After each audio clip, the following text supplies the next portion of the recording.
Buddy Scout Crafter here again. Mishmash Monday. It's a hot day, but the humidity's pretty low, so it's not too bad.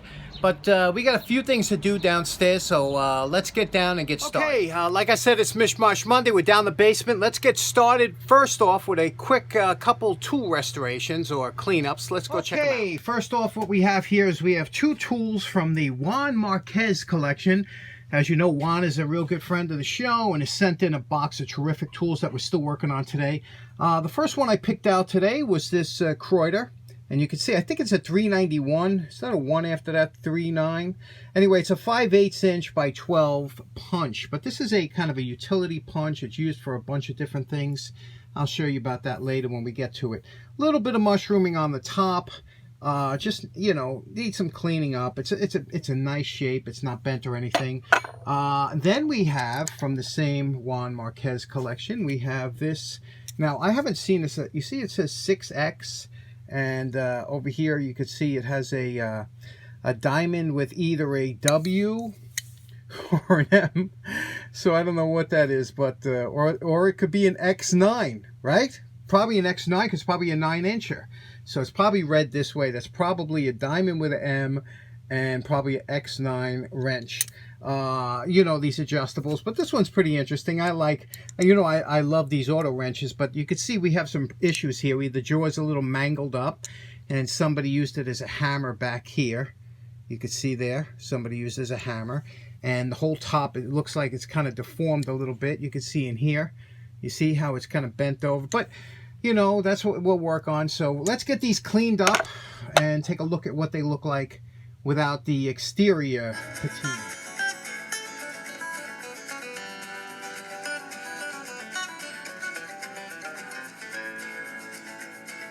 Here we are at our post-wire brush evaluation, and it is indeed an X-9 wrench.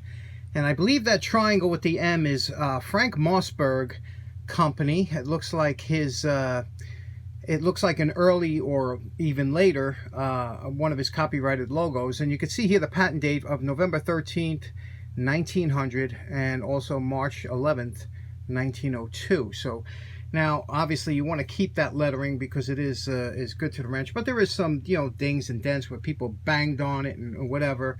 Again, it's not a highly collectible wrench, but I just do like these auto wrenches. So, but I like this part too here, the riveted, because you see here how they, you know, in order to save metal, what they did is they sandwiched a part of two pieces of steel with a hardened piece of steel here for the jaws, so they don't have to harden the whole wrench, more or less. It was an ingenious way, and back then they were trying to save some money, so pretty interesting design. As for the punch here, you can see it's coming out nice, you know, but I have a bunch of these type of punches, and I don't use a lot, but I got all different types of these punches. I have a real nice snap-on one here. Look at this nice snap-on one. So I want to do something a little different here, see if we can alter this a little bit. So we'll get to that later, but this here is a little bit bent. I know a lot of you Dake fans are right now, you're salivating, so let's get over to the Dake and straighten this out because there's a slight bend. Okay, here we are, everybody's favorite, the Dake, and you can see the setup here.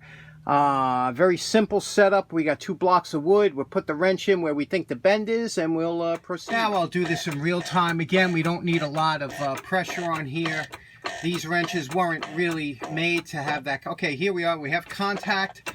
The wood will take up any. We're just taking a little bit past the bend, remember, and we'll bring it back up. It'll spring back, and then we'll take a look down the edge here. And okay, we got to go. Now, actually, that little bend went a little bit past that. Like I said, these wrenches were not very hard, and you know, they were soft. They were malleable almost because of the way they were made. So, you know, you don't go too much, and you just keep going back and forth, looking down the side here until you see whether or not you got it straight enough. So we'll keep Next up, you see we got to form back this little bend here. So instead of grinding it right away, we're going to hit it with a hammer right here on this bubble here where the metal was pushed away. We're going to try and push it back. We're going to hit it with just a little bit of heat. It's nothing to destroy any temper, but just enough that it warms the area. I always find it better, but again, not red hot or anything. And then remember, when we hit it with the hammer, we're going to be striking, pulling the metal this way, not straight down, but pulling it this way.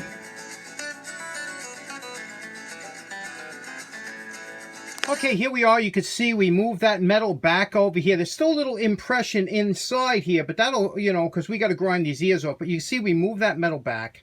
Around the edge here was a little flamed out. We moved that a little bit. We took care of the jaw. It was also pressed out. Again, we'll flatten that out. But you can see the kind of work you have to do. Now, we got to take it easy. We can't take a lot of metal off this wrench because we obviously want to save this engraving. This is, you know, that's what ties your hands with something like this. But we'll try and get to the rest of the stuff and get on that now.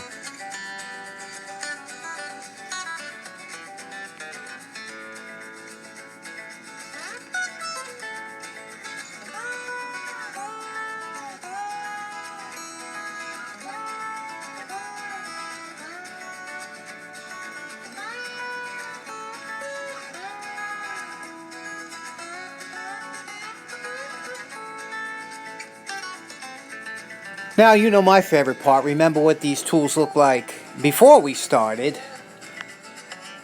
And we are calling this project done. Okay, let's get started with what we did here. First of all, with the Mossberg, once I saw that it was a Frank Mossberg wrench, and these are pretty, you don't find them all over. It's nothing that's crazy rare, but a lot of guys like these. So, you know, your hands, are, like I said, are tied. You know, you have to keep everything. This is the way they came from the factory. They kind of were very crude. Mossberg was known for just putting, you know, inexpensively, crude, the working man's wrench, you know, all the forge marks were always left in it. So if I was to polish all these out, the wrench would be, you know, half the size, including the forge marks in the back. But what we did is we repaired everything. We took out all the dents. Remember the dents that were back here?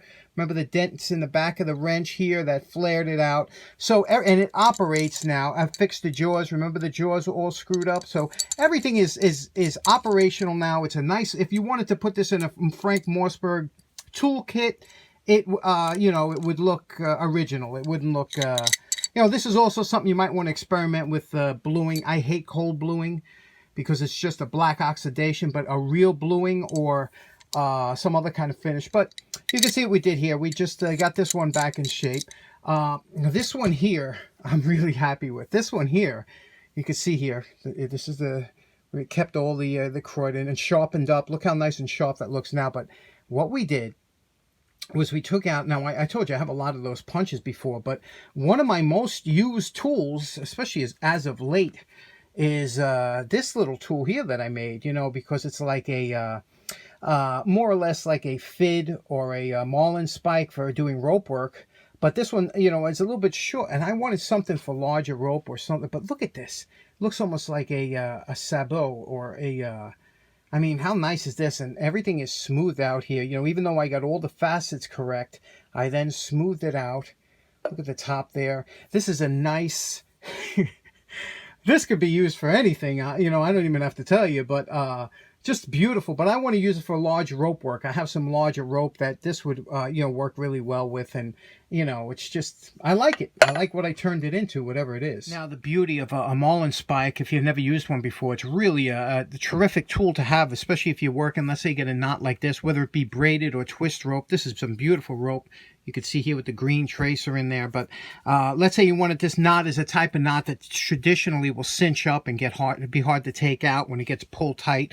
What you would do is you would take the marlin spike and you would, you know, run it through here, creating a gap, working it back and forth like this and loosening up the knot until you can easily undo the knot. So that's what's beautiful about these. And if you ever done any rope work, these come in so handy. And this one here is just the right size for most of your rope work. Another use, now sometimes you will see this on the back of an adjustable wrench, and that's called a spud wrench, or it would also be called a drift pin or a bull pin or something like that you can use. And what it's made for is when you have holes that you need to line up, let's say working in metal work or you know, when they're doing I-beams, things like that, you'll take this here and you'll put it into the one, work it back and forth and align the one hole so that you can drop your bolt into the other hole and then you could work your way down the beam or something. So that's what that's an alignment pin or alignment punch. There's a lot of terms for this tool, but it's absolutely fantastic. I got a pretty good tip for you.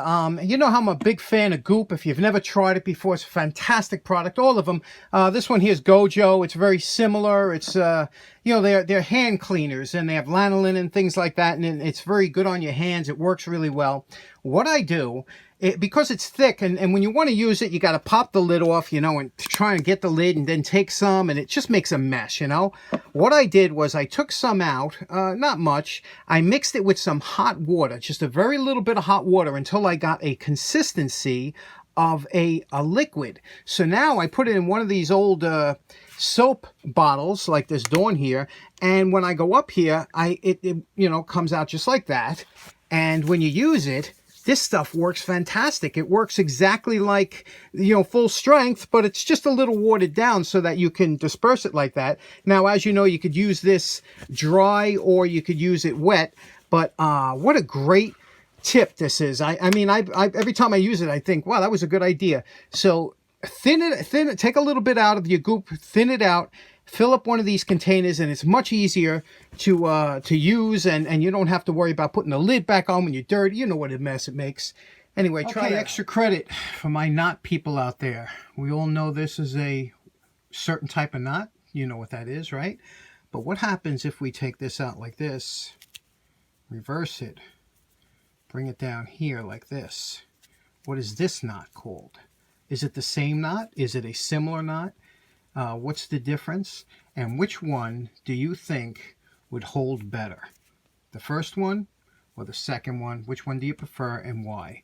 This is for my knot people out there. Okay, thanks very much for tuning in. I hope you have a great day. Take care now. Bye-bye. Wesley Snipes used something like this in his Blade series. Something like that, right?